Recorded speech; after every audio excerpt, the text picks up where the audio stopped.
Good evening and welcome to the publishing panel of SDEWES. We organize a publishing panel every year, and this year we have a topic that is a bit different from previous years.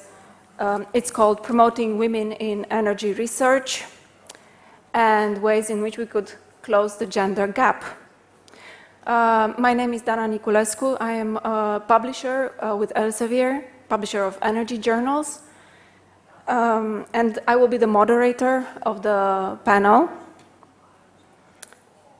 Let's start with the agenda of the panel. I will present some data that we have on women in science, then specifically on women in energy, and ways in which we try to promote R&D in publishing. This will be followed by pitches by 3 invited editors of energy journals. So Professor Eva Foley from the University of Manchester. She's the Managing Executive Editor of Renewable and Sustainable Energy Reviews. Professor Natasha Markowska of the Macedonian Academy of Sciences and Arts. And she's the Section Chief Editor of Energy Reports. And Professor Anna Maria Bonomano of University of Naples. She's as well a section chief editor of Energy Reports. After the pitches, there will be a Q&A session, and we hope to make this very interactive. Please ask questions to our panelists and just interact with us, please, on this topic. What we hope to achieve with this panel is to find out the editors, but also your point of view on how to promote women in energy research. I also aim to understand the current position of women in energy and their challenges. And also I want to find out how editors and publishers can contribute to make a difference for women in the field. So are there any actions we could take to help bridge the gender gap in the energy field? So I will briefly present some of the results of a recent bibliometric report that we created at Elsevier in 2020. It's called The Researcher Journey Through the Gender Lens, and it looks at trends with regards to active authors and the research output by gender across the scientific disciplines in a sample of representative countries around the globe, plus EU28. This is an older report, 2020, but it looks at older data. It looks at 2 5-year windows, comparing the situation in 1999 to 2003 to the situation in 2014 to 2018 in each country that it analyzes, and also globally.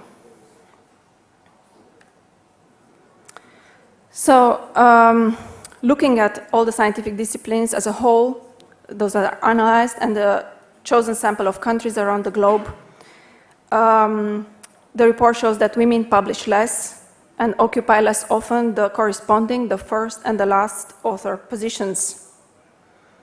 Active authors are considered those who have authored at least 2 publications during the study period.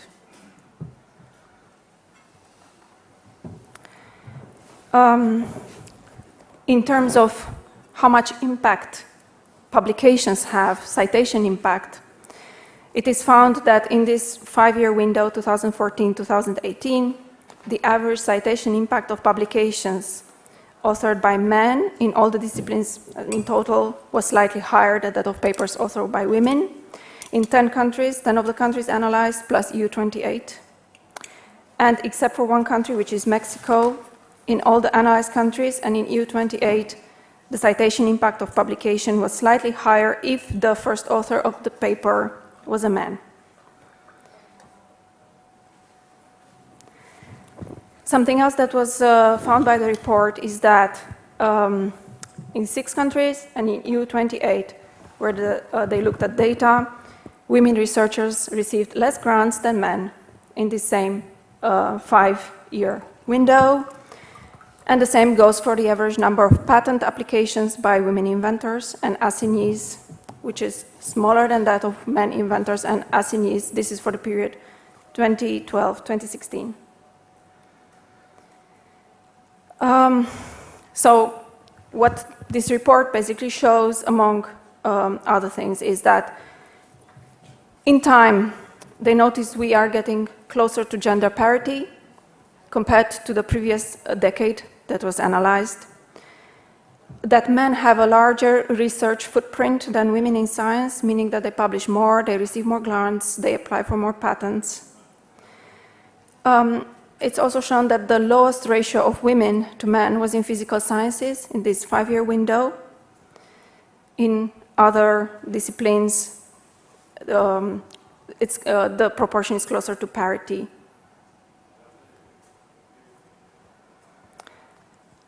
Women in energy research, what is the data there? So taking the data from this same report, I calculated that in this 5-year window, 2014-18, in EU 28 plus other 7 countries around the globe, the percentage of women authors in energy research is less than 20%. However, this is an increase from the previous decade. It's increased by 8%, what I calculated. And this shows, of course, good progress in the women's participation.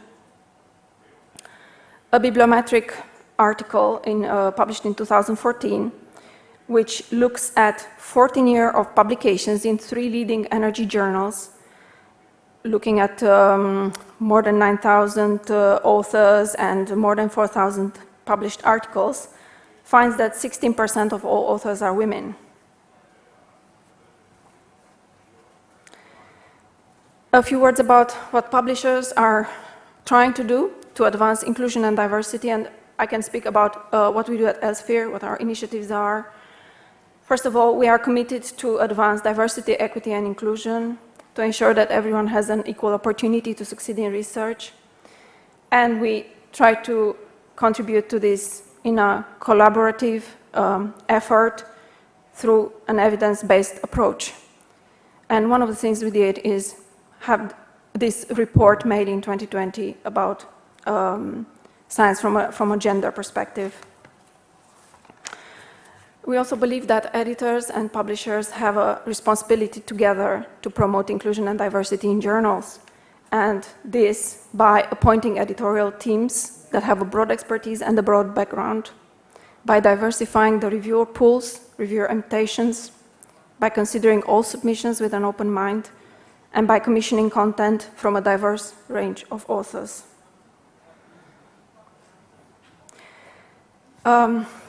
We also started an initiative, to give another example, to invite users to self-report diversity data in our submission system, and this includes authors, reviewers, and editors. We started this project in 2022, and it's an initiative, an effort towards understanding the gender distribution of our authors, reviewers, editors as a baseline, so that we are able to monitor any kind of progress made towards gender balance. I will stop here, thank you, and I will invite the first speech, Professor Eva Foley.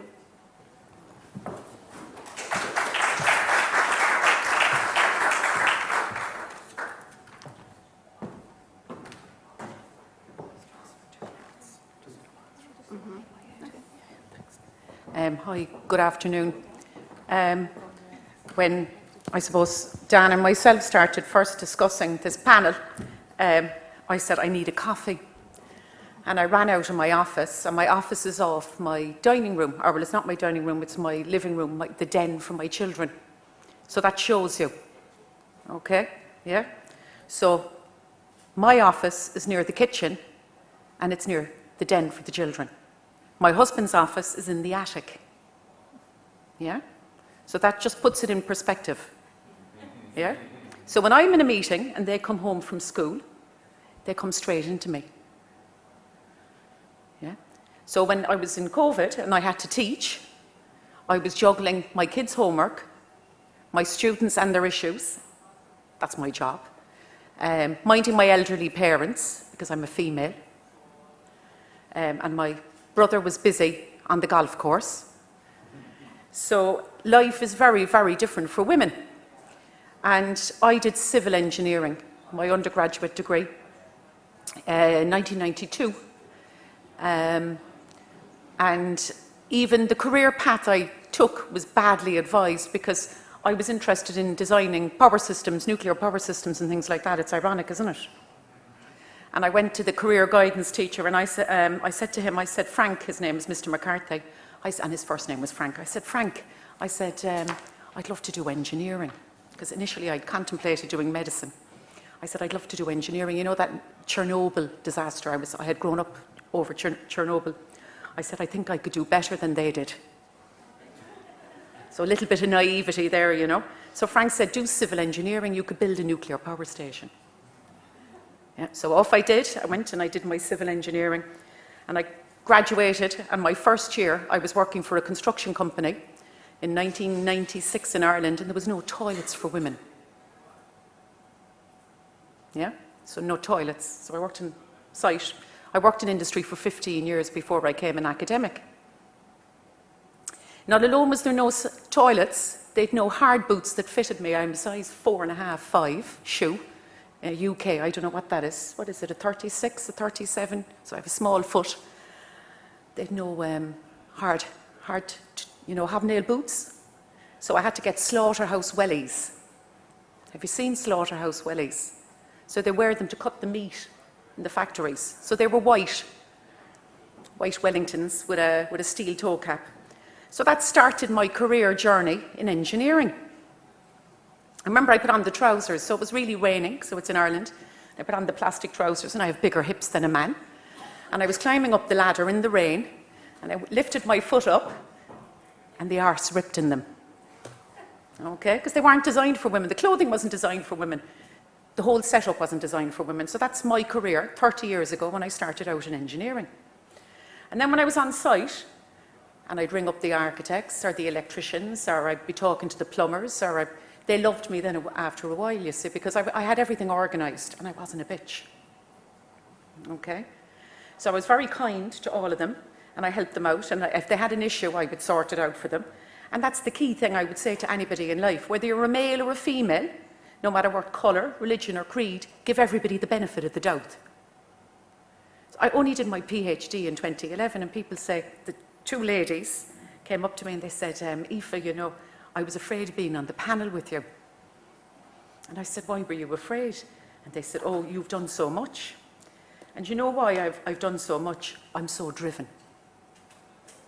Drive is the key factor to success. I'm not afraid to make a mistake. That's the next thing. So to all the ladies in the room, don't worry about what anybody thinks about you. They're going to think whatever they want about you. They're going to say whatever they want to say about you. Okay? Your family, your children, your partner, your cat or your dog, they're your priority in life. This is only a job. You're either going to be good at it, or you're going to be average, or you're going to be bad. But you have to enjoy it. And that's what I do, I try to enjoy it. Now, ironically, I have a very unusual first name. So my first name is Aoife, and nobody can ever pronounce it. So when I started my journal work, and my writing, my authorship, nobody knew whether I was a man or a woman. And when I get emails as editor-in-chief, or they changed the title now, I have a new title. When I get emails, they call me Sir. I'm always Sir. And I remember when people started to figure out I was a woman, one of the previous, Dana's previous, my previous publisher, Adam said, you get loads of angry emails. Now, it's either a reflection of what a demon I am in relation to publishing and the quality expectations I have, but my standards are very, very high. Yeah? So if you want to be average, go somewhere else. That's my motto in life. My career, I had very good support from my parents, and they died in the last 16 weeks. I lost both my parents. So I had very good support from them. I have a very patient and understanding husband. But being an academic, when I was in industry for 15 years, one year I had 52 flights. So I used to work in mobile phone telephony, power systems and transportation, and it involved a lot of travel. And when they asked me to go to Kabul, I said no, I wasn't going. That was the end of my engineering career, then going out travelling around the world. Okay? So I decided then I'd go home to Cork and marry my husband and settle down and mind my parents. and have my children. And I was fortunate enough to meet some good men along the way, good colleagues. So I've had good male colleagues. I've had some good female colleagues and good male colleagues. Yeah? So Brian Norton below, he's a good colleague of mine. Okay. Brian O'Gallagher was probably listening in over in UCC, and I have excellent colleagues in Belfast. So I was in Belfast for nearly 12 years. David Rooney, Peter Robertson. I've also good female colleagues. So I don't think it's a case of balance or imbalance. The playing field is difficult. So when you go in for an interview, people will make assumptions about you. When you're a younger woman, when I was out on site, I remember being in an interview, on an interview panel. We were looking for some junior engineers, and one of the young ladies came in. It was obvious she was after getting engaged, and she got up off the seat and she left the interview. And one of my colleagues, he turned to me and he said, "Oh, she'll be pregnant in a few months." Okay. And I said, "But you might be pregnant too." He didn't know what to say. Okay. So you see, you have to put it up to people. When people say something smart, you have to put it up to them and be equally as smart. Yeah.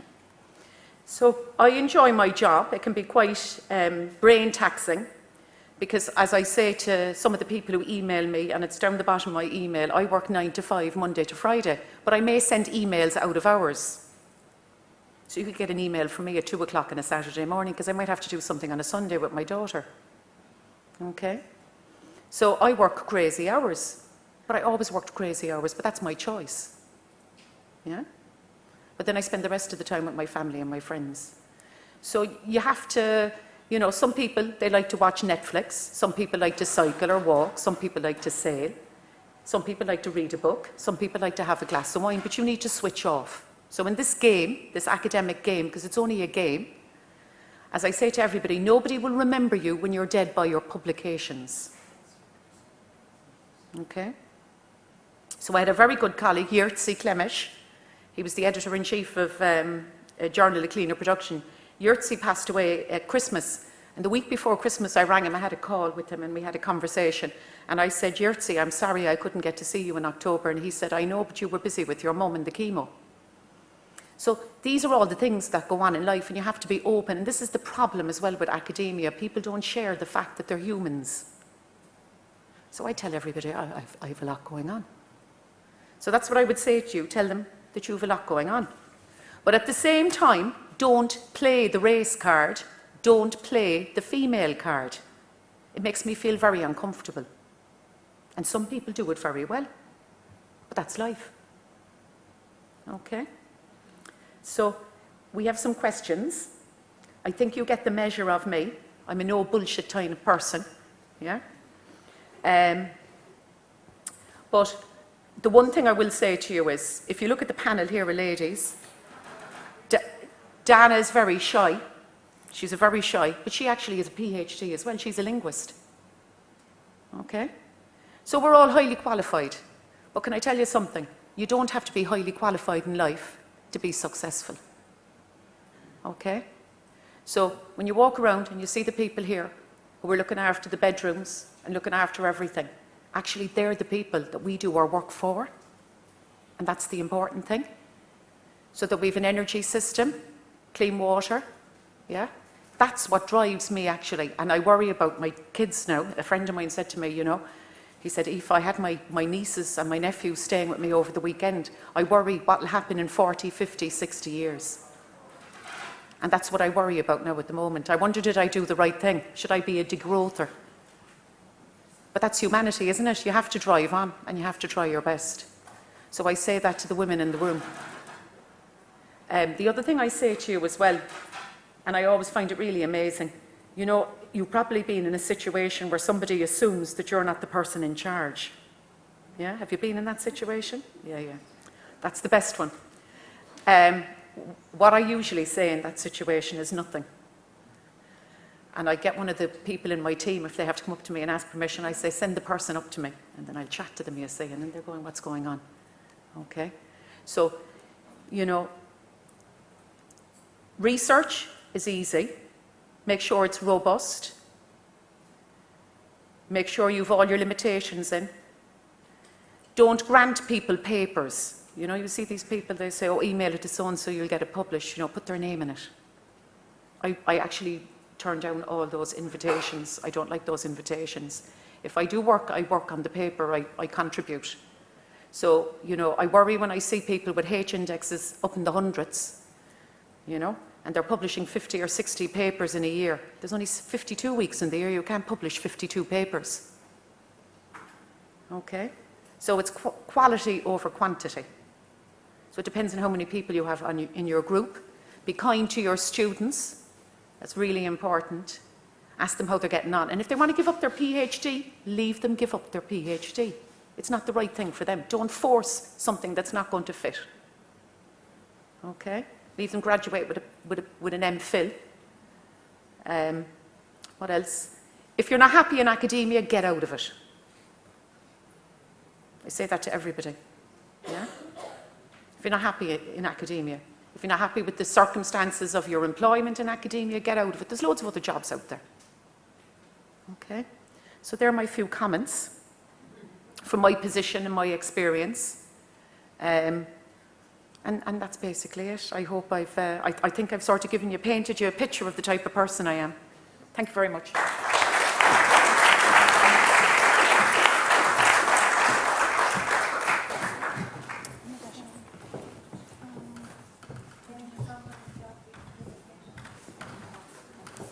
You just click it, Natasha. Yeah. They're here down.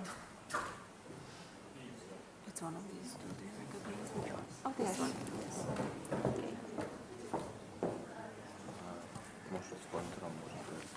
No, okay, thank you, Dana. Thank you, all of you, being here with us. I'm very happy to share my thoughts on this subject, promoting women in energy research.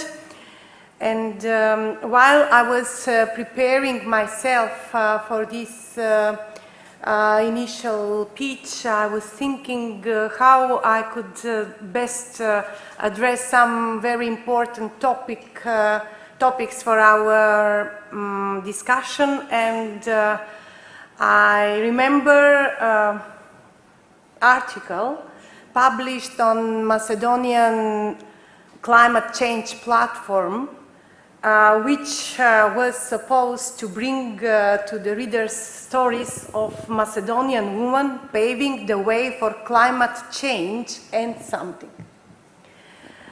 And I was invited by the editor to present the story of a Macedonian woman paving the way for climate change and energy. And I will use this article.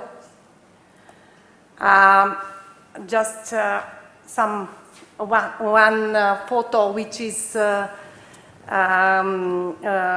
upon which the whole article is centered, and only the last paragraph. The first one is showing me standing in front of the PV panel and holding a leaflet saying "beautifully simple."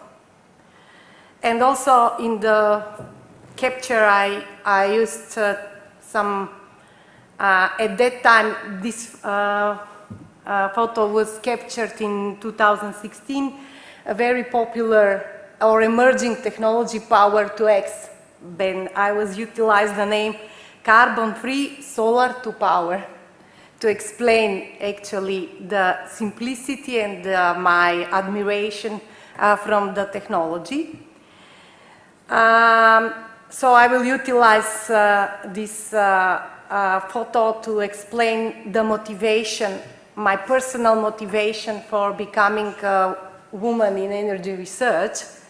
And also I will read the last summarizing paragraph of this article, which reads like this. Asked what it's like to be a forerunner and proponer of energy transition, Natasha says, "In my education and career, I've never felt limited in opportunities compared to my male counterparts.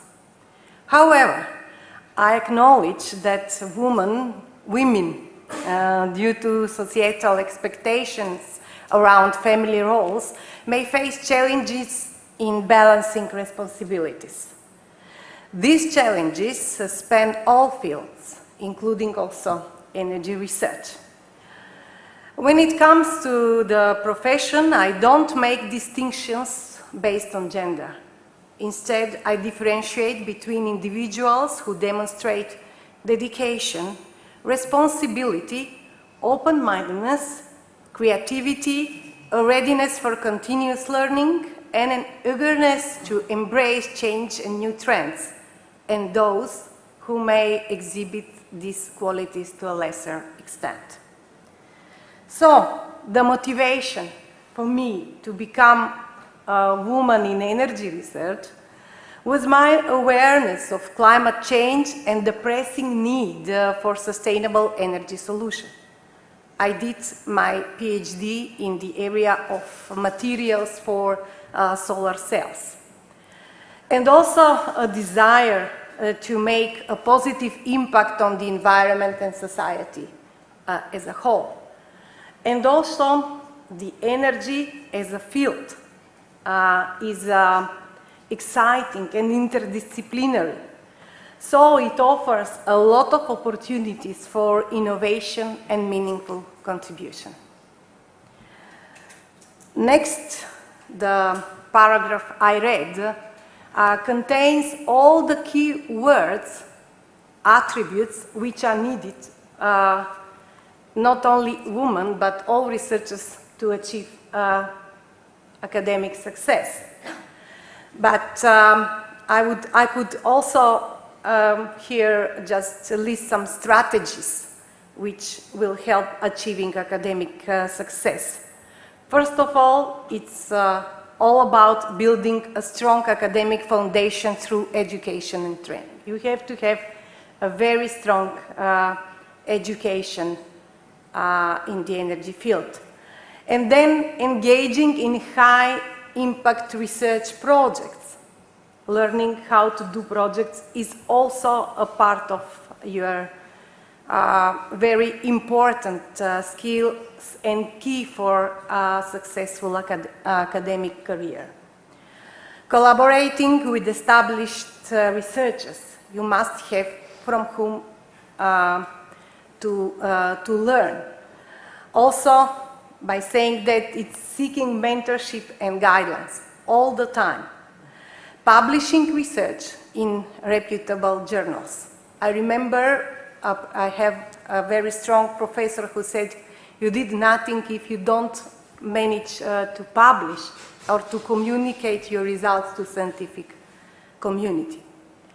Of course, presenting findings on the conferences, we all do here at SDEWES. And networking with the energy research community. I still stand behind this fact that live contact and personal relation is a key which could help all our academic career. Then I will also try to respond to other two questions, but now serving as a editorial work for energy and energy reports for, I would say, almost 2 years.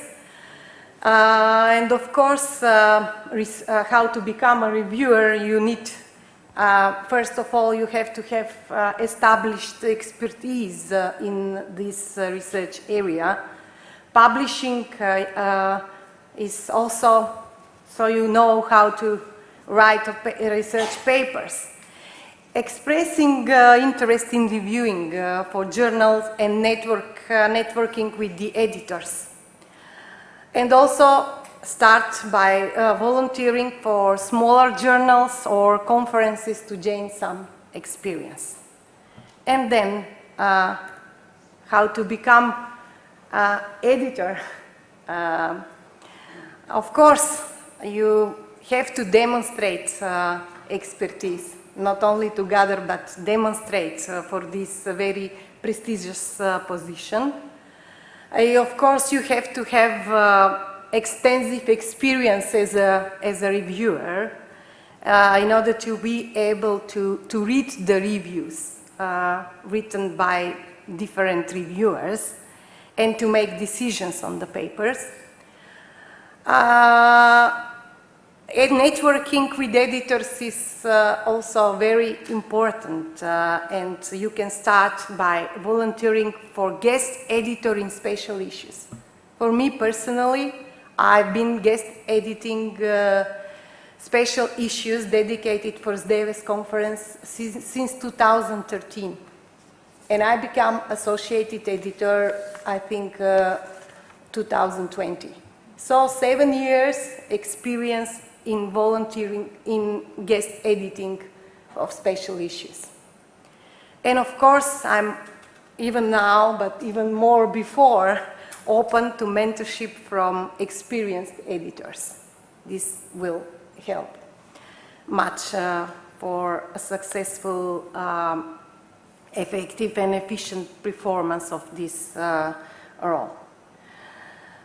So thank you very much for being here. I'm really looking forward to engage with my fellows panelists, but also you to illuminate the way of the ones who want to follow this pathway.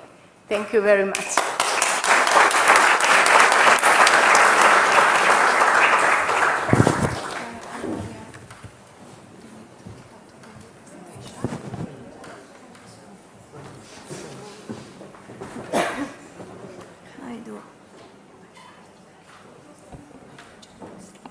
Just one slide. This one? Yeah, this one. This one. Okay.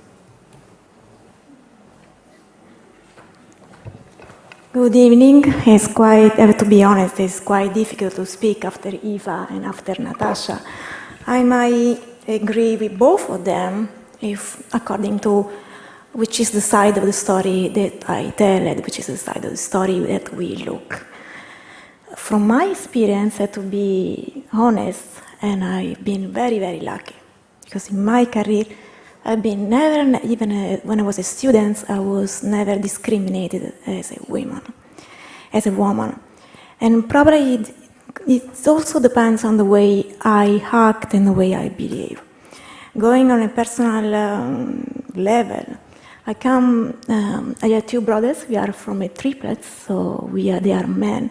I have been challenged my whole life to be like them, good enough like them to play football with them. I had been challenged my whole life to be able to join the friendships, to go out with them. So probably because of this, when I decided to become an engineer, I never felt like I could do it. So I always felt that I was able to complete my career. And even when I was a student, I never felt that men and women treated me in a different way. Probably because of this condition, which is very personal, because I come from a family of men, I felt always happy to work with them. I felt that, and they supported me in every way. I thank my professor, my mentor, to support me to get all the occasional opportunities that sometimes they are considered more for men. I've been able to join the research groups around the world since as PhD. So I work at the Lawrence Berkeley National Laboratory. After a few years, I work at Solar Energy Ben Gurion Center in Israel with Professor Feynman. And all these professors, and later on, I joined the group of Professor Atienitis. I collaborate with Professor Kalogiro, which are all internationally recognized scientists. I felt capable to do so. I felt capable. I never felt that I couldn't do it. I believe that the feeling that we have as women is also due to some cultural heritage. Okay, so we are raised as a kid, normally, generally, we are raised as kids that we need to be perfect. Men instead are raised to be bold, to be brave, to take risks. Maybe it's this that makes the difference in the way we see the career as engineer. So one of my recommendations that I can give to all the women that want to become engineer is to believe in themselves, to be sure that even if they are not perfect, as Eva said, even if they make mistake, nothing changes. You can still be successful if you are not perfect.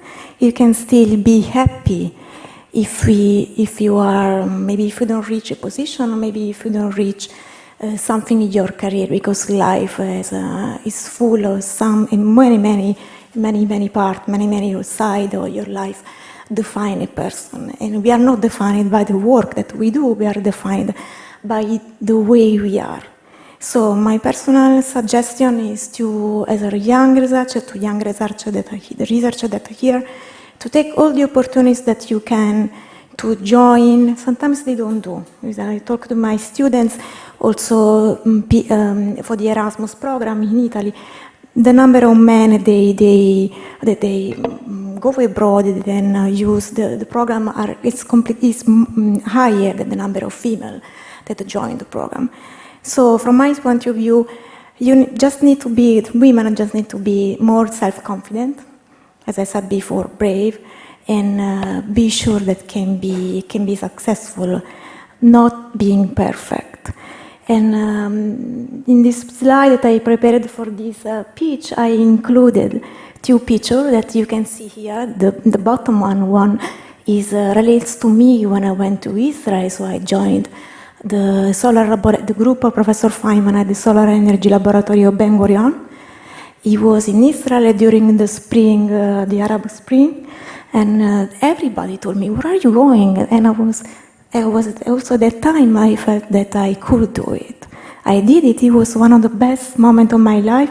Also at work, I felt very powerful because I was sure that at that time that my professor, my tutor, my mentor was happy for me to be there, and the professor that hosted me in his group was happy about myself. I collaborated with people from the MIT and all universities around the world. And thanks to the attitude, so even to my attitude, I was very determined, but also thanks to the possibilities that this professor gave me, from Professor Palombo, Professor Atienitis, Professor Calogero, thanks to their possibility, I became confident. And this is the best boost that you can have in life to proceed, to go ahead, and to succeed in life. So the last picture, the picture that I have on top of this slide, you can see that during there was a meeting in Cyprus. In the picture, you can recognize Professor Brian Norton, which is here in the audience, Professor Atienitis and Professor Calogero. And I own everything to these men. They are all men. So for me, it was also very difficult to me to accept talking in this panel, because I felt like there should be no difference, and there should be no difference between men and women when we talk about research. We are not dealing with low-level topics. We are dealing with people who are educated, so they should not treat us in a different way. And if we believe, if we put ourselves in the position to not be treated in this way, in any way, there we can do it, and we can do it. So this is my very personal opinion. So I wrote something, but it was completely changed because after Eva and Natasha, I had to change my speech. So just this. So thank you very much. And if you have any question, ask me.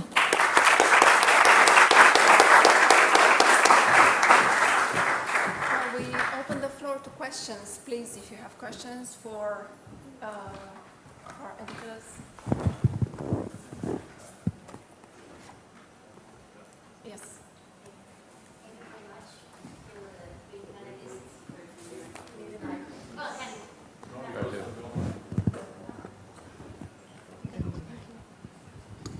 Hello, my name is Mónica García. I'm a professor at the Polytechnic University of Valencia, Spain. I work on issues related to gender in organizations, and I am quite familiar with literature regarding gender. And there are many, many publications that show that having children leads to a significant decline in the number of publications by women on average, while not affecting the number of publications of men.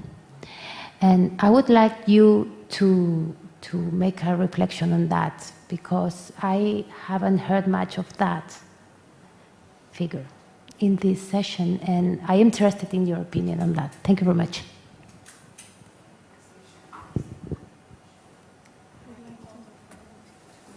Oh, I think I'm probably, I don't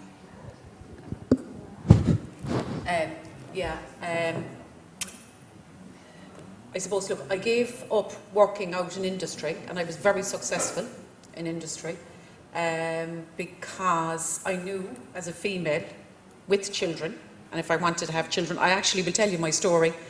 There was a lady from Siemens in Germany who was working in Siemens in Ireland, and she was in finance. She was the accountant for Siemens in Ireland. And I remember we were at dinner one night, and she had no children. And I said to her, you know, what are you going to do? She was at a certain age in her life.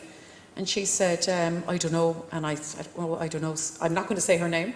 And so I then was contemplating, I met my husband going back to Cork, moving cities. And all the success that I had, I ended up going back about maybe 8 or 9 years in my career to move back cities, because the opportunities would be different in different parts of my country. And when I had my children, I remember I had the Viva 2 weeks before I delivered my daughter. And then I presume I was just nesting. I think it's nesting they call it. So I remember I was breastfeeding. I was making the changes to the thesis. It was completely bonkers. And I have a picture at home. And because I was staff in the university, I had 2 external examiners. And I have a picture of the thesis on my kitchen table with my daughter in her high chair next to it, with all the markups and the post-its, yeah. And I remember, so that was the story of me and my work. And then a few years later, I bumped into a former colleague of mine who had worked with this colleague from Siemens in Germany. And I said, how's so-and-so, and what's she doing now? Oh, she gave it all up. And I said, why, what happened? Well, she just decided when she was 44 that she was going to have a child. So, yeah, so at 44, she packed it all up. She travelled all over the world. She would have been quite a senior role. And I thought to myself, it's really strange the way people make choices in life. That was the first thing. In terms of the number of publications, what I personally tend to notice is that when guys have the maternity leave, it's not the same maternity leave as a female. So it's like a woman's choice if they want to breastfeed or bottle feed. It's completely, there's a lot of guys in the room now, they're just going, this is just a completely bananas conversation to have at a conference about women and energy. Well, I suppose, look, I did turn down a paper on milk production and energy, which is really successful in another journal, and I won't mention it anymore. So I got a lot of stick about that. And I sent it to the Journal of Cleaner Production because I thought it was more suited. But from my own perspective, I see that what tends to happen is when you're breastfeeding or if you're bottle feeding, you're up with your baby at 2 or 3 o'clock in the morning. My son had colic, my second child, and he was awake a lot. So I would be up feeding him, putting him back to sleep. And then I thought to a male colleague of mine who had, because they get more maternity days now, and he said to me, oh, it was great being on maternity leave. I got so much done. And I thought, this is just bananas. So it's different. It's very, very different, and I think that's the point. So when women are off, they have a caring responsibility or a role. When a man is off, Goran's laughing now. When a man is off, they don't have that. Well, if they're bottle feeding, yeah, and you have a husband who wishes to get up, but like my husband couldn't breastfeed at 3 o'clock in the morning. So it was a mathematical impossibility. So that was the first thing. Then I suppose when my parents got sick, this was the next thing. So when my parents got sick, I have 2 brothers and a sister, and they don't live near my parents. So it was for me then to bring them to all the hospital appointments. So since 2009, I had like constant chemotherapy, open heart surgery, more chemotherapy, radiotherapy, cataract surgery. So I had that since 2009 while I was doing all of this. But I have a really good husband, and he's really supportive. But likewise, my parents were really supportive. So I think it's about the team that you have around you. I had some supportive colleagues. I had some unsupportive colleagues.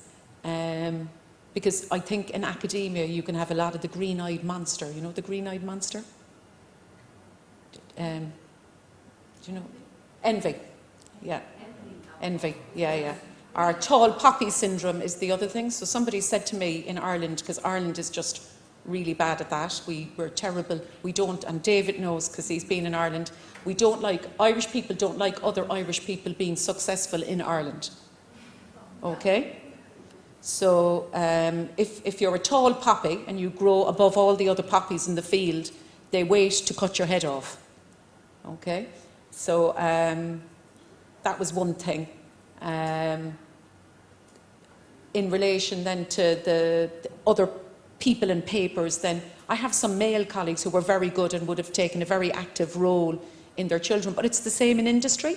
So I've been 15 years in industry and 15 years in academia, and it's actually very similar in both sectors.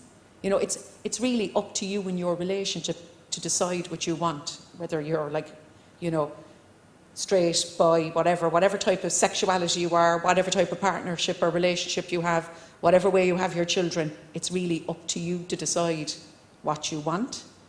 Now, I think sometimes people, they're not very organised. So Natasha hit on something which was really interesting.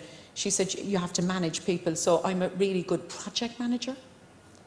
And I manage everything like, it's like military precision. You know, so somebody says, you know, I organise a conference. I remember, Dave, remember that conference, ITRN in Cork? We had this transport conference in Cork, and somebody said, how many people will you get? I said, I suppose I get about 500. Yeah, and I did, and it was a bit of a shock, and I brought in some really heavy hitters from overseas. I had the head of manufacturing from Toyota. I just, out of the blue, I just sent him an email, and he said, sure, he'll come. And then I had the head of electromobility from Siemens. He came. But that was a connection because I knew him from my previous life. So then I had the guy who designed the Renault Zoe, Clio, you know, the electric Zoe. And I was actually only in the 3rd year of my PhD.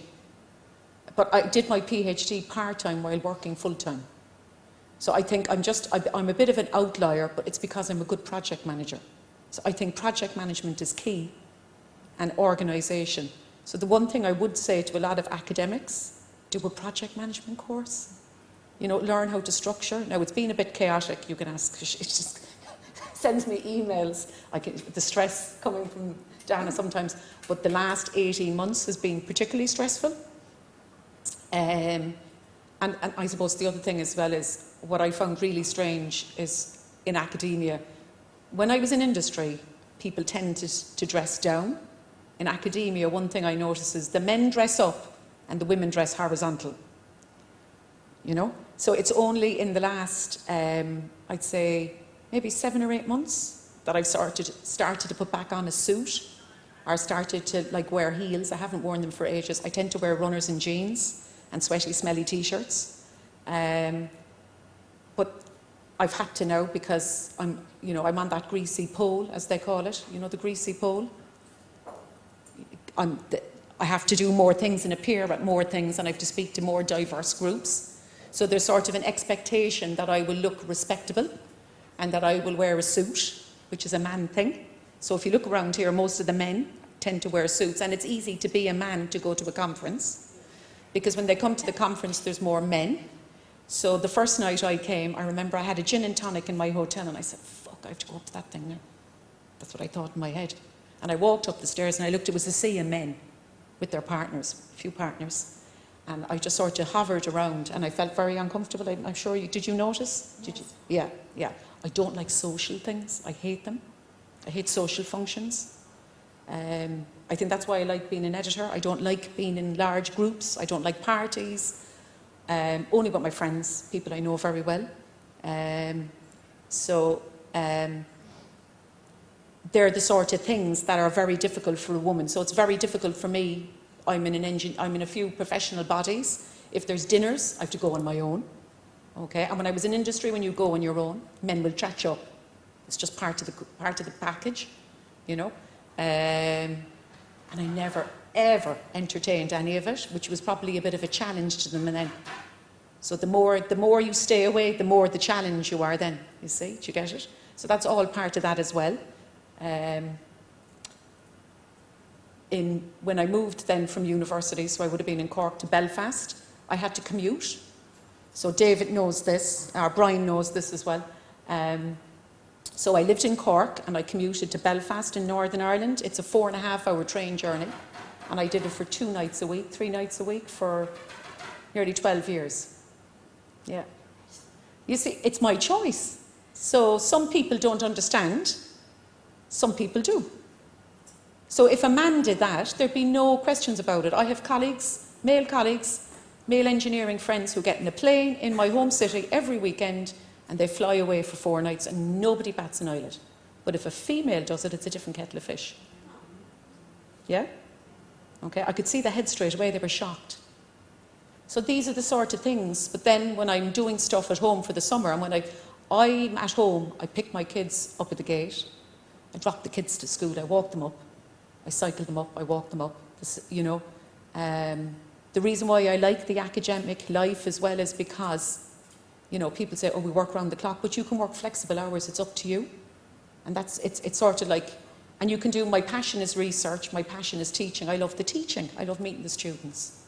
And I know some academics, they don't like the teaching, but for me, that's probably the highlight of it, is the teaching. And I love when my own students, whether they're master's students or PhD students or undergraduate project students, they link me in, they email me looking for advice on their career. They're all the things that I think are relevant and interesting. In relation to the publications, some men, I think, and there's some women as well, they play this publications game, you know. It's like going to Vegas and spinning a wheel, you know. And I remember somebody said to me about paper sometimes, you know, if you throw enough shit, it'll stick. So that's papers, you know, every sock will find a shoe, you know. So there's always a journal somewhere for a paper. Do you get it? The worst papers tend to be people that get really carried away with them. And the Google Scholar is the same, you know, they put all their undergraduate projects up. They make their undergraduate projects into papers, you know, and you see a lot of that goes on as well. The one thing that really annoys me about academia is the way some people treat their postdocs, their PhD students, other colleagues in relation to, you know, respecting their space, and emailing them at really weird hours of the night and day. As I say, if somebody emails me, I'm not a 7-Eleven. You know a 7-Eleven? Yeah? So that's one thing that I don't like in academia. I think it's really, really disrespectful. But the project management, I think, is something, and it sort of appalls me as well, that a lot of universities, and I think it's a bit of a thing in universities and governments in general, they think by bringing in more clerical and administrative staff to run the university, it will make it for a better organisation, that by some miracle these people are better at us than running ourselves. But I think we have to learn to run ourselves, because what tends to happen is if you pass a lot of those functions over, then you lose the ethos of a university. It becomes then, it's like a student is a, what's the word for it, a customer. You know, like an undergraduate student is a customer. I don't think that's a positive learning experience for anybody. So they're my comments. I hope that's all right for children and stuff. I've given you sort of a big broad brush there of a ramble. Are there other questions?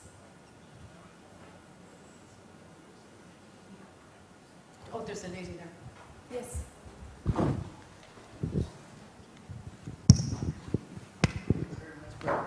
Is this working? Yes? Thanks a lot for these comments. I always find it very entertaining, and I think it's much easier to understand each other when we talk about some of the topics, because they are not necessarily graspable for the opposite sex.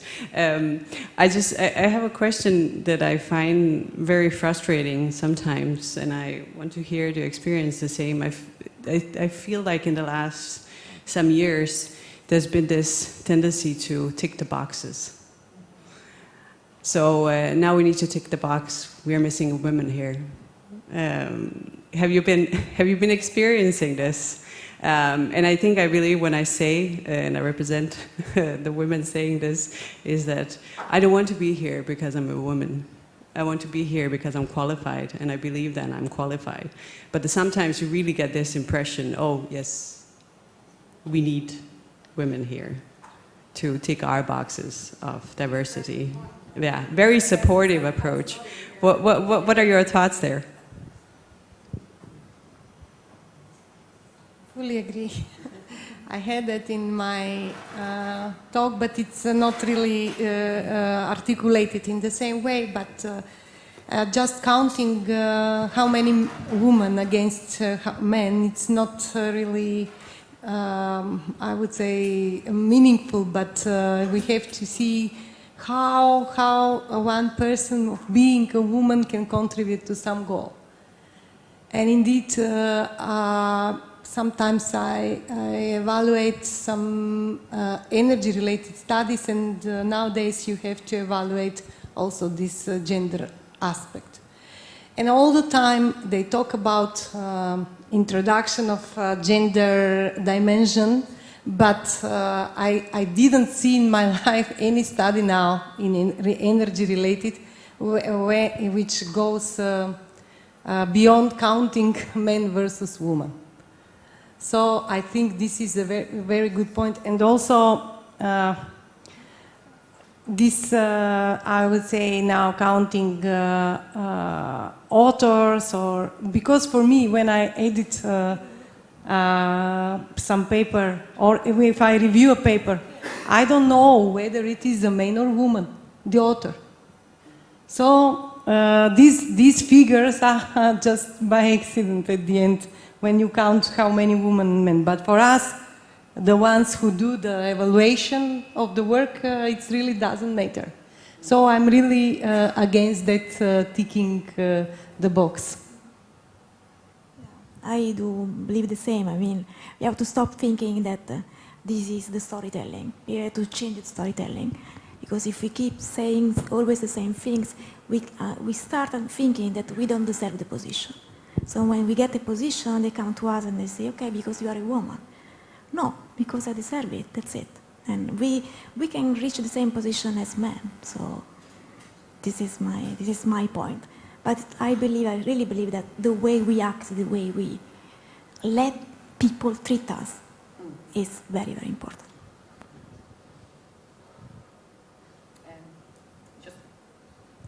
So papers are one thing, yeah? Grants, it's the same. I never look, I actually, all I look at is that there's a corresponding author, that there's, all the authors are there, okay? That their affiliations are there, but I actually don't look at where the affiliations are. I don't look at their names, so they're just, it's like A, B, C, and D.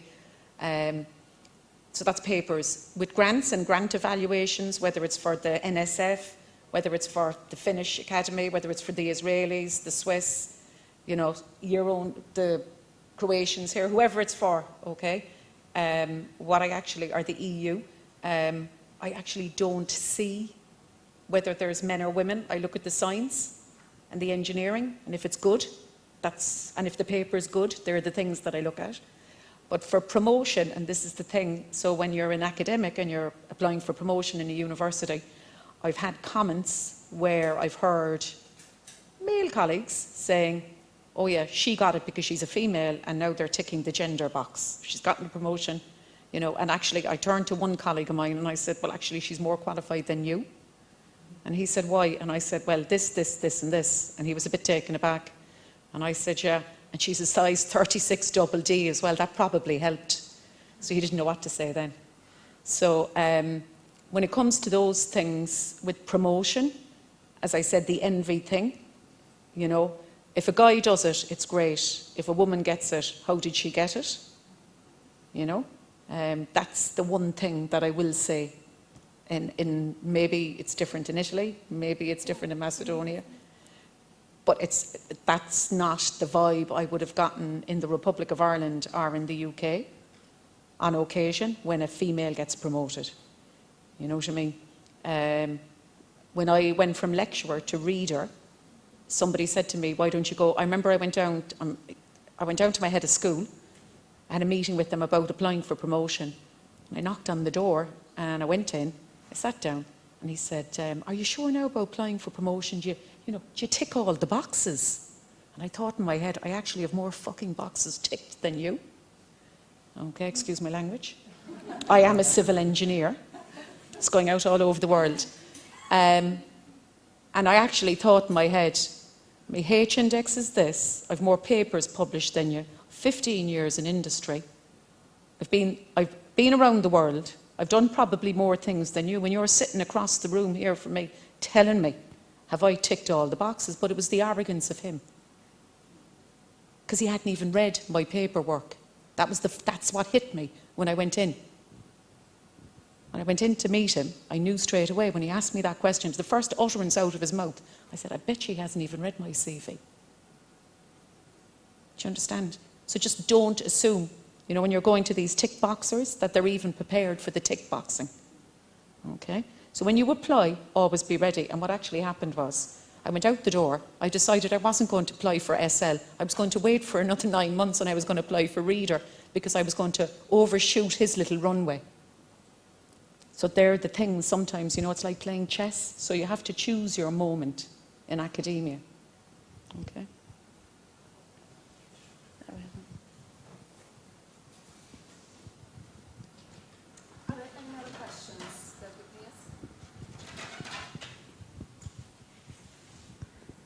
Thank you for your intervention. I would like to know your comments and experience about this particular point. So, improvement of women in academia, for me, starting also from the improvement and enhancing possibility of women in STEM university courses.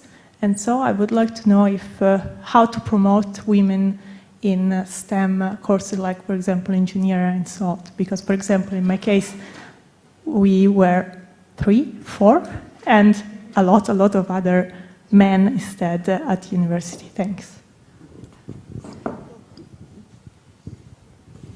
How can we promote women in STEM courses? It's quite difficult. I mean, it's not that easy because even also in Italy, because in other countries can be considered different.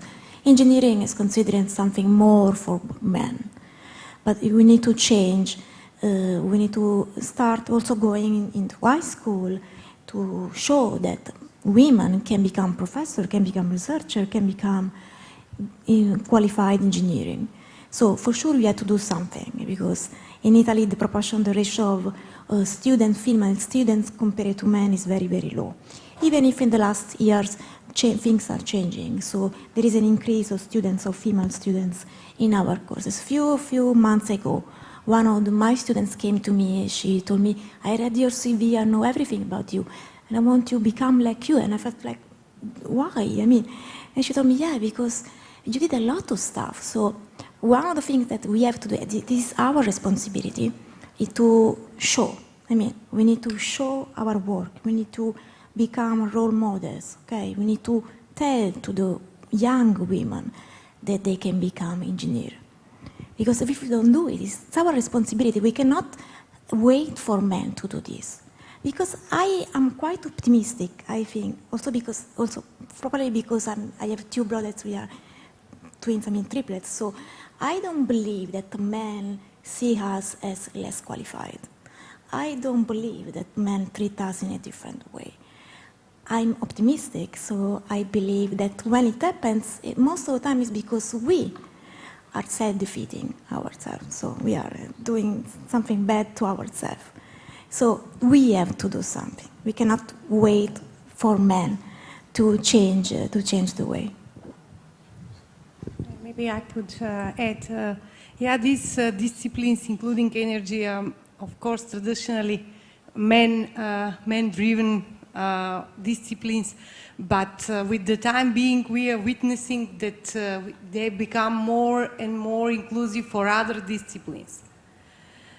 So maybe a good strategy for engagement of women in this is to make known, to build awareness about multidisciplinarity, this relationship to social sciences, to IT technologies are equally important. So a lot of space also for, I would say, for women or for the persons who are genuinely more related to this field. So in these so-called men fields, also there would be much more space for the others, which are primary field is by definition more oriented towards women. If I may add something, we are in a lucky time because you see, if you talk about climate change, women, I believe that women need to know if something, the things that they do, if they are useful. Okay, what is the goal of something? Well, I do believe, and my colleagues they know, I do believe that men are more interested, can be interested also of a mechanical component. We need to know the ultimate goal of something. So if you tell to the women around the world that engineering and STEM fields is, I mean, they know and they start knowing this. It's a field where you can make a difference. I'm sure that more women will join these courses. And this is clear. I mean, the rate of women is increasing.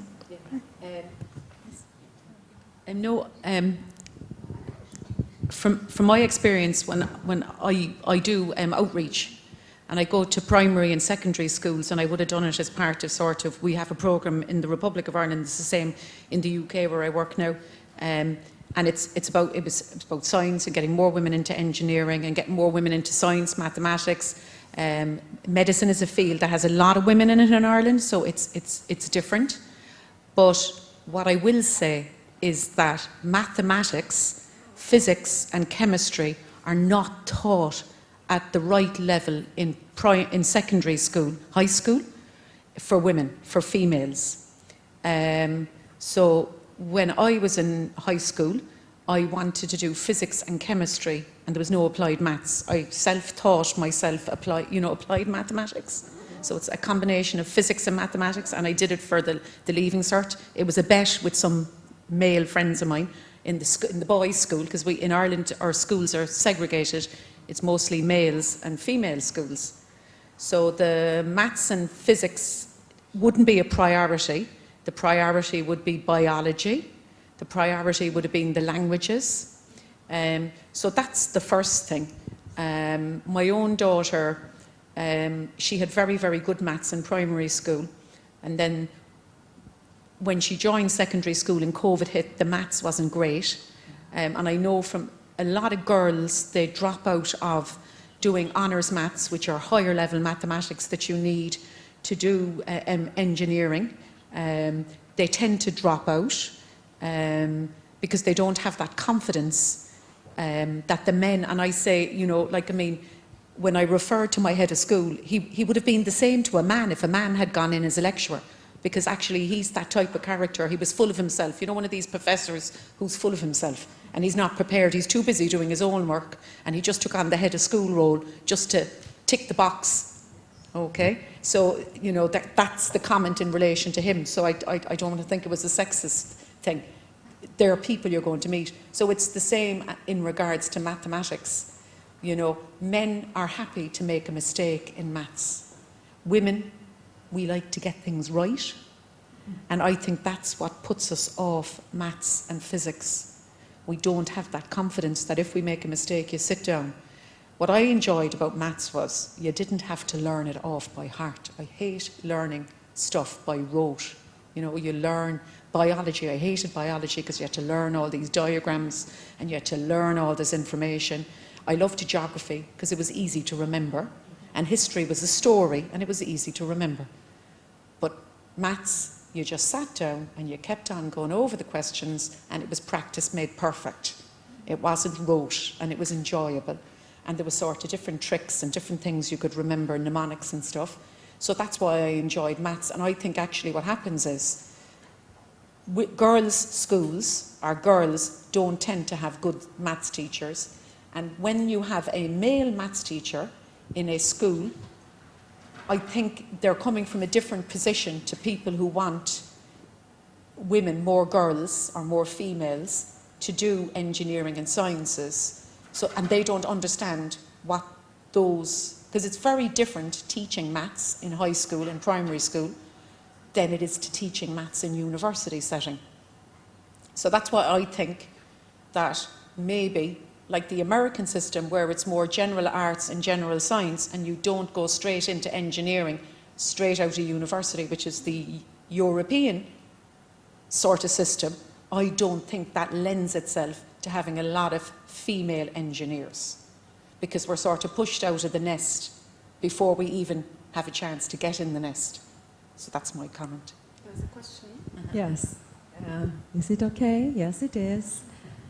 We kind of tend to talk about barriers on different levels here. And I must say that it's really great to hear what you said right now, because there are structural barriers here. And I feel a bit awkward when we talk about that women should act and behave in certain ways. I absolutely think that we should acknowledge the structural barriers and work with them. I've never changed. Brian knows me a long time, and I actually, to be quite honest, you either love me or loathe me. I love you. Thank you very much. So that's the thing. And Brian knows me well enough. I remember, and I was in a room, and we were putting together a grant, and Brian was involved in the grant, and I remember ringing him really late one evening, and he has this young, he probably thought I was very young, he didn't realise how old I was at the time, he probably thought I was in my 20s, writing up this big huge grant for an energy research centre in Ireland. And I said, we couldn't find the right PI, and I remember being in a meeting with all these professors, and some of them had never left their parish. Do you know what I mean by never left their parish? Yeah? And that's a sort of a thing that happens in certain parts of the world where professors never leave their country. Okay? And I looked around the table, who are we going to pick as the PI, because I wanted to finalise writing the grant, being the project manager. Yeah? So I had the job of writing the grant. So I said, we need to shit or get off the potty. Can I say another thing? Yeah. Sorry. Can I say another thing? Just one more thing I would like to highlight, and is, if you have not been discriminated or had a feeling during your profession about that something is happening here and I am a woman, how are you going to understand that scenario? Leave it all hang out. You know, the hippies say, leave it all hang out. I know, but we are discussing this, and I think it's important to think about that, because that is the situation we have, that some people, they have a perception, they experience something, and some don't. Yeah. And those who don't, how can they ever understand what is happening? But that's why it's important if you share your experiences. Absolutely. Thank you. Okay. Yes, please. Sorry. So this hand. Hi. Sorry. That's quite loud. There is somebody else first. Yes. Me? You wanted to say something. Yes. Okay, So- you first, okay. and then me. Thank you. My name's Rebecca, and I'm currently a master's student at the University of Bristol, and I also did my undergrad in civil engineering. I kind of love you after this talk. But something I've always had when people have asked what I do is I say I do engineering, and a lot of the time men tend to say, good for you. How do I react to that? Because I never know really what to say. Like, I just don't. Well, I'll tell you a little secret. When I moved to Dublin from Cork, so it's like moving to the big city. It's like moving to London, yeah? And I moved up to Dublin, and I remember I was out in a club in Dublin, and some fella came up to chat me up, you know, because I was dancing on the dance floor, making moves, and he said, "What do you do?" And I said, "I'm a nurse." Brian's laughing now. Nurses have more fun, okay? So the thing about it is, I remember now when people ask me what you do, and I say, "I'm an engineer," and then I sort of laugh and I say, "Yeah, but I don't look like one, do I?" And that's my comment. Do you get it? Mm-hmm. That's the thing, you need to tell people, "Well, I'm an engineer, but, you know, I don't look like one." But then they think to themselves, actually, what's an engineer meant to look like? Yeah. I don't have. Yes. Well, I'm Carla Montagut from the Universidad Politécnica de Valencia in Spain. And I would like to add a comment, it was a previous question, regarding the STEM and how to attract young students to do engineering studies, energy engineering. And I think that visibility is the key. It means if these young girls see a woman that is working in energy engineering and is successful and has this visibility, they say, "Okay, I also can do it." But then you find pictures of engineers, energy engineers in marketing things, that they just are men with helmets, okay? So, I mean, I think we need to make an effort, and this means increasing visibility of women that work in the field. And this means, as we are just 16%, if we are lucky, of energy engineering women in the world, at least in Spain is like this, and probably in the world is less, then I think that we need positive discrimination. I don't agree with the checkboxing avoiding. I think that we need to promote women. Visibility is not just to put women farther than men because they are women. No, no, no. The successful women, women that are making efforts to give them the opportunity and increase their visibility. So I have been offered things just because I'm a woman and they have a gender balance problem. This has happened to me.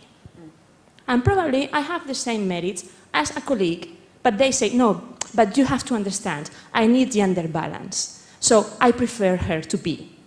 And I have to hear that next to my colleague who is a man. And probably I have the same merits. Probably less, I don't know. No, the areas... And I don't like that kind of comments. Something very short. I mean, the cost that we have to pay to promote women. I mean, at the moment we cannot say anything else, because if they don't promote us, we will never achieve visibility. So it's a cost. No. I'm not talking about that. No. I tell you now what she's talking about. She's talking about the fact that in her role as a female, so in my role when I worked in one particular university, I was always on interview panels to make up the gender balance. So they keep on coming to me to sit in the interview panel because I'm a female. Yeah? And it's unfair to keep on asking a small pot of women to sit on an interview panel because they have to make up a gender balance. It takes a lot of time to interview people and to do it right. So that's the first thing. Second thing is then, they need a female for a picture. Or there's something, they'll roll you out for that. Or they're having a conference, they have to have a female speaker. You know? So the thing is, you have to learn to say no. Learning to say no is very, very important.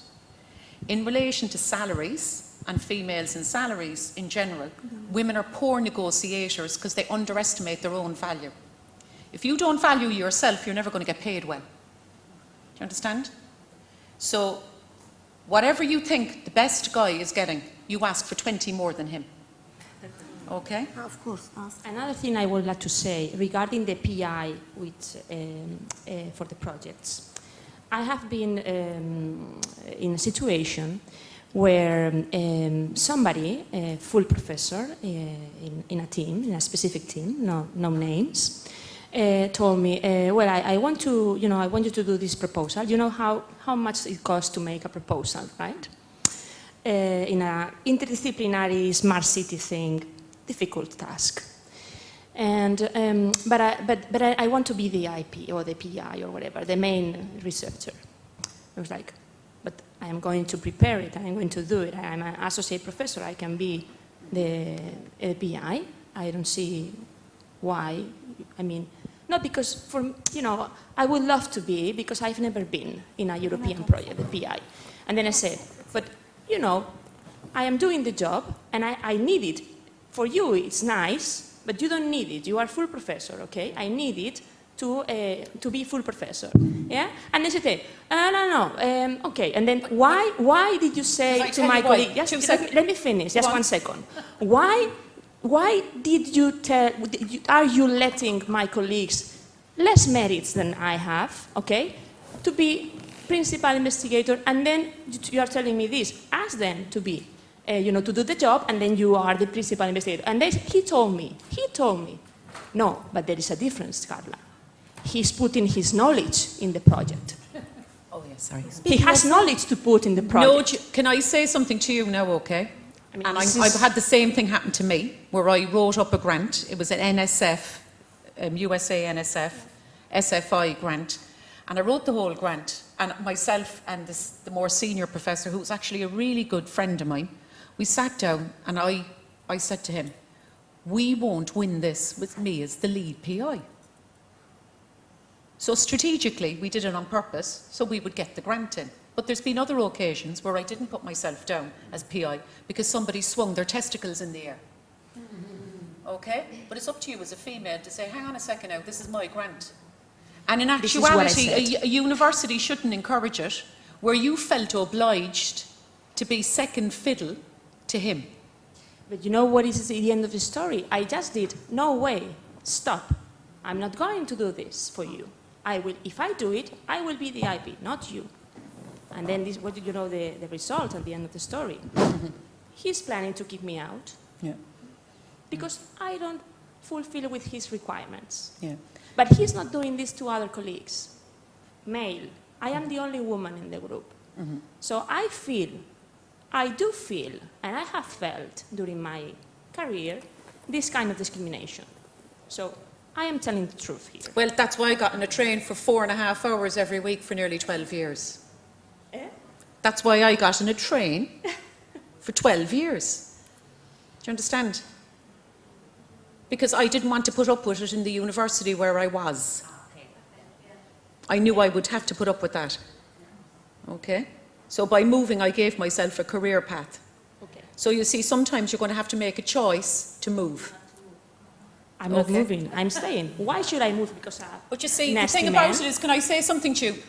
Sometimes locations don't suit people and certain organisations don't suit people.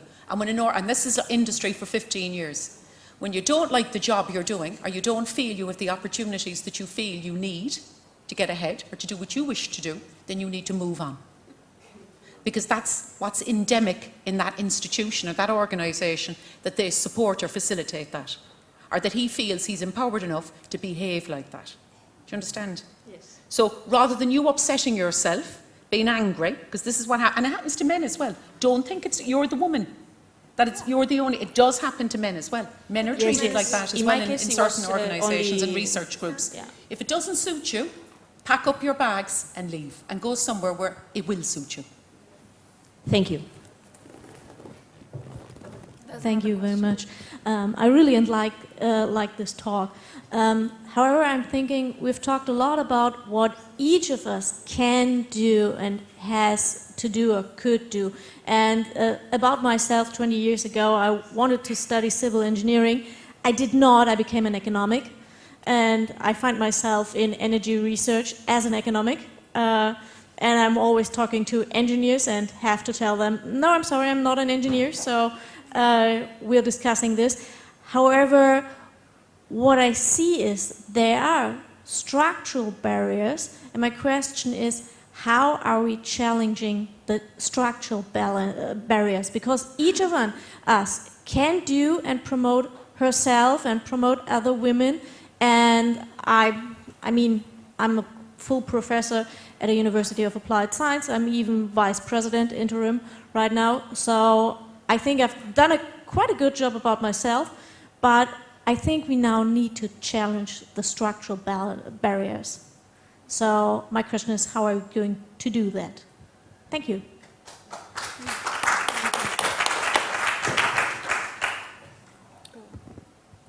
I wouldn't have an answer to this question, or I think maybe it will be very much dependent on the context of each specific institution or a community. And I believe that it's not only gender-related discrimination. We also have intra-generational discrimination. For example, there are institutions where younger professors could not be leaders of the projects just because they are younger and not senior, although they have their titles. So I think that we have to identify these, as you said, the structural barriers. And that's the life. We have to invent some, how to say, suitable strategies how to avoid. Or then, as Sifa said, if we cannot, we can pack our suitcases and leave. I agree with Natasha in that structural barriers, it's a cultural thing as well. So it depends on your location. Yeah. So, like, I mean, to be honest, it depends on where you are in the world. It depends on your religion in the world you're in as well. It can depend on the political structure in the world and in the university, wherever you are in the world. And the other thing is as well, it can depend heavily on the other people in your organisation and their willingness to give up the reins. Some people, it's like politicians, they don't, and you know, civil servants as well, they don't know when their time has come and gone. So, you know, everybody has to retire and move on. And some people, they never want to retire. They never want to move on. And that's a funny thing in academia, you know, but it's a funny thing in government and politics as well. So, look, it's very, very specific, as Natasha says. But in terms of structural barriers, like, is it affirmative action? I don't know. I can't answer that question. I haven't experienced that. In the Republic of Ireland, there are female posts where women get promoted. They're like specific government professorship posts. Some of them that were awarded, I was impressed with the calibre and the quality of the students, or the professors, the female professors.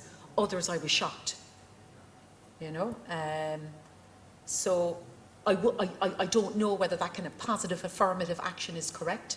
And I think it's actually, it's anti-discrimination, so it's bad then for other, like, I mean, I wouldn't like to be discriminating against a male colleague who was better than me because I was female, you know.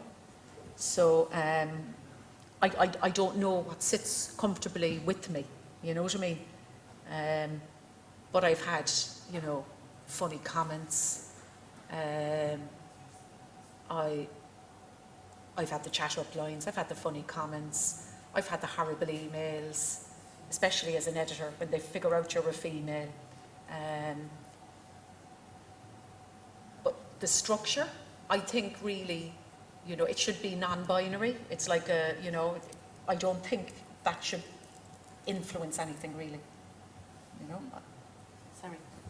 And yet, we find ourselves with less women in energy research than men. So this was your presentation in the beginning. So if it shouldn't make a difference, I think it's not just because of us. But the route is, you said to me you wanted to do engineering, but you ended up doing economics? Yes, that was part of my story, but Yeah. I'm fine with that. Oh, I know, but what I'm saying to you is I think a lot of it is bad career guidance in high school for females and poor teaching of sciences in high school, unless you want to do medicine, nursing, radiography, physiotherapy, pharmacy. Sorry. Are there other questions? Yes? Yeah, thank you very much. My name is Olamide Esham from the University of Nottingham in the UK. I'm a PhD student. I'm really happy to be here. I'm happy that, we're having this conversation. One thing that I would want to say, especially, I like what she talked about structural barriers. I know that every single person must have faced some form of discrimination at one point or the other just because you're female. And I know I'm the kind of person that I take risks, I'm bold. I have experienced discrimination on all different fronts, but I really don't care. I just take the risk and I do it because I think I'm competent enough to be in the space. But I think that in terms of that, we need to begin to see how we can create structures that would remove these barriers. And one way that I think can be done, based on what one of the speakers said, was to push, or for the successful women, especially the people that are sitting right in front of us, for us to see you more and to see people that are for people that are coming behind to see that the people in front are very successful, and we can walk in those steps. The second thing is that if we're talking about structural barriers, I think it has to do with policy. How many women are in policy? I do not think that it is, I think that it's time for women in energy to be pushed forward in policy, because that's the only way we can change the structure. These structures have been there for so long.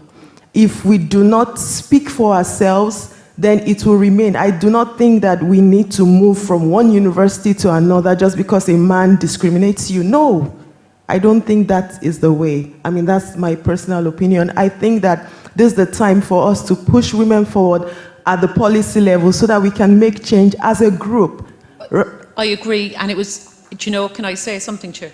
Yes. That nobody owes anybody anything in life. Now, I can never walk in your shoes, Isabel. Yes. Okay, I can imagine the discrimination you've had in your life, okay? I can't walk in your shoes. But you must remember, I've been really, really successful as a female for 15 years. I've been the top of my game in engineering for multinational, okay? And to go to this organisation where the chauvinism was endemic, it was just, and all these people were so bitter that they didn't get their opportunities. I didn't have the energy for it. And sometimes it's better to walk away for your own well-being. And it worked out better for me. I think if I'd stayed there, I probably wouldn't have been very happy. Do you understand? Yes. So sometimes, you have to know enough is enough. But in relation to getting ahead, I agree with you on the policy front. More women need to get out there in the policy, okay? And I think really things have changed. Like, I feel now where we're going at the moment in engineering, and women in engineering and women in energy engineering, it's a much better place than it was 15 years ago when I started on this journey. Okay?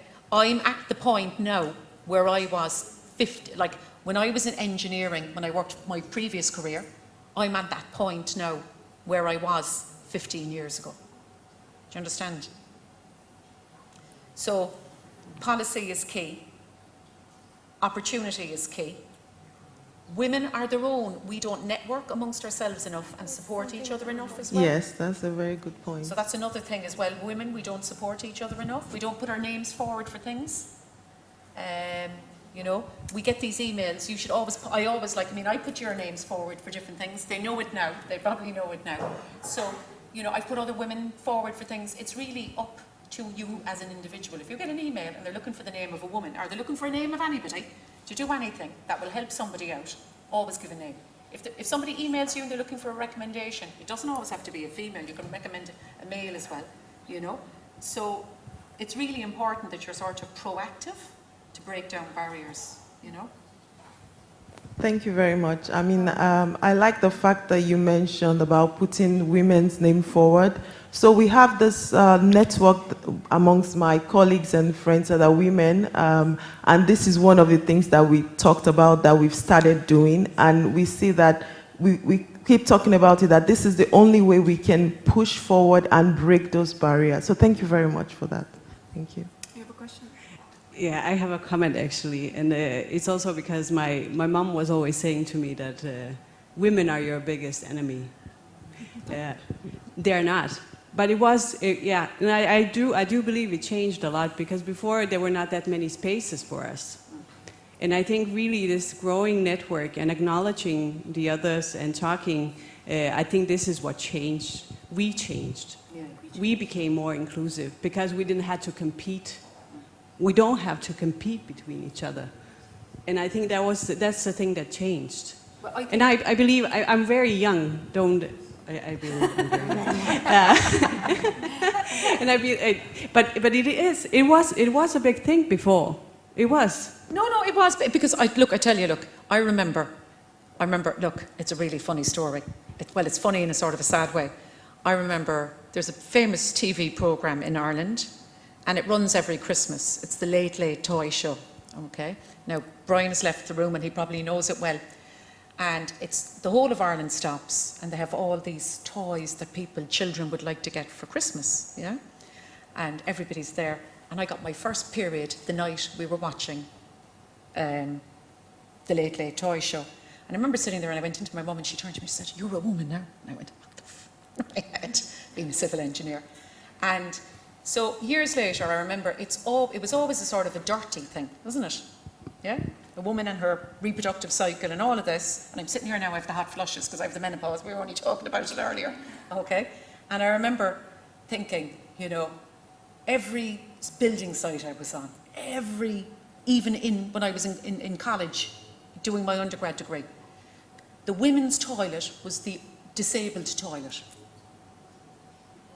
There wasn't enough women's toilets in the engineering buildings.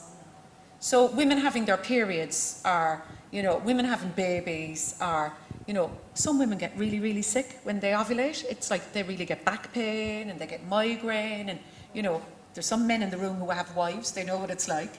And, all of these things, they are part of the barriers that we face. And it's actually, some women get endometriosis sometimes, endometritis. Yeah, and I can never say it. So that's another challenge for women. Statistically, women get more arthritis, they get more osteoporosis. So there's a whole lot of things that women get that people don't realise. So when you have babies, your weight goes up, your weight goes down, your body gets left, your body goes right. I have a wardrobe, it's from size 6 to size 16. You know what I mean? But I'd say there's a few guys here in the room that are probably still wearing the same suits that they had 10 years ago. Do you get it? So these are all sort of the structural things that it's all part of being a woman. And I think if we're sort of open about that as women, then it's better for us as women. And I might have a greasy hair day, or I might have a sort of smelly armpit, menopause, hot flushes day, but that's all part of you either love me or loathe me. And that's, you have to be willing to put yourself out there. The thing about men in politics and men in general, men put themselves out there because they have no fear of failure. Girls played with dolls, boys climbed trees, and if they fell out of the tree, it was great. Do you get it? But there's one thing if you notice here. I was a tomboy. I would suspect she was a tomboy, and she was definitely a tomboy. But I still love dolls. You know what a tomboy is? Girls who played boys' games when they were children. Yeah. So, yeah. But I believe that you have to embrace this difference. I mean, we don't have to underline this difference, and we don't have to underline that these differences are barriers. It's just us. Yeah. We are different. That's it. This is not something that lower our quality, our possibilities, decreases our possibilities. So this is what I think. Stop underlining.